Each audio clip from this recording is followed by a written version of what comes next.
New characters, a new storytelling plan, a world map, and new origins. It's been a year since our last video, but we've been hard at work getting our heroes and stories ready for our release in fall of 2026.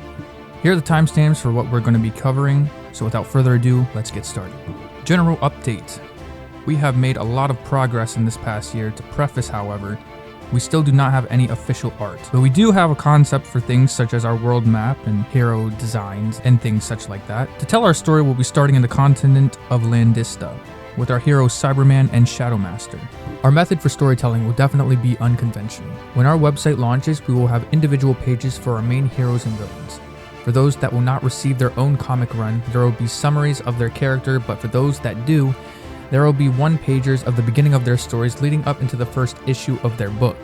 We're doing it this way because we're not made of money, and we want to get as much of our story out there as possible. I understand reading can be boring, so there will be a pre-recorded text-to-speech option so interested parties can listen rather than read. I would like to do a sound design to accompany the text-to-speech option, but that will depend on if the quality will be up to par.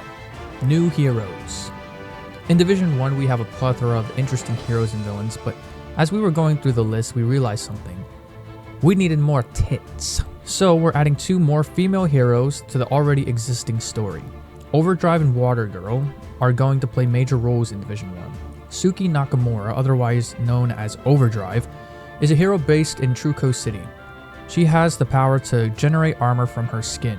The armor is controlled by a gear shifter that lets her cycle through 5 modes: Speed Mode, Power Mode, Gun Mode, Blade Mode, and Beast Mode. Suki is a 24-year-old fashion designer at La Crème de la Mode. She works with the LDA from time to time, but is not employed by them, making her more of a freelance hero. Her color scheme will consist of pink and blue, and it was inspired by the character Suki from Too Fast, Too Furious. Blue Tide is the name of our water girl for the Gaia universe. She hails from our world's version of Atlantis, but is based on the coast of a to-be-named city in Sidonia. Along with being able to breathe underwater, see in the dark, and endure pressure from the deep ocean, she is equipped with weapons forged from her homeland. She is also able to use water manipulation magic that differs significantly from the elementals in Enos. Now I know what you're thinking.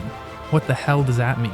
Well, Enos and the land of the elementals are heavily inspired by Avatar: The Last Airbender. The difference between Atlantis water magic and the elementals of Enos is that Atlanteans can create all different types of constructs with this magic, whereas the elemental use martial art forms to use their powers.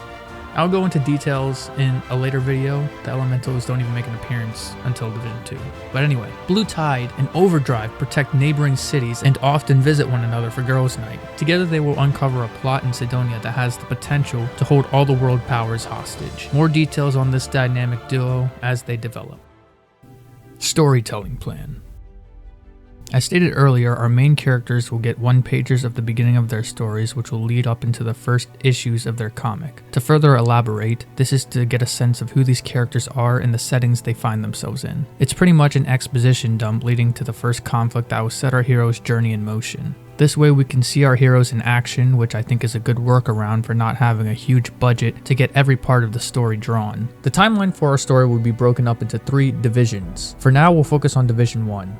Some of the heroes included will be Cyberman, Shadowmaster, Dragon, Pooba the Grand, and our 2 new heroes, Overdrive and Blue Tide. As our story reaches the aftermath of its first issues, more one-pagers will be added until their second issues are released. It will be a rinse and repeat type of cycle for the output of our story. Now stay with me here. I know this is a tall order and a big dream, but one day I would like to adapt our stories into a live-action cinematic movie universe. I will let the stories speak for themselves, then with the support of the people who enjoy our content and believe in us, I hope to bring these characters to the big screen, not only to entertain, but to hopefully instill good morals to those who come after me, in the same way I was inspired by the Infinity Saga.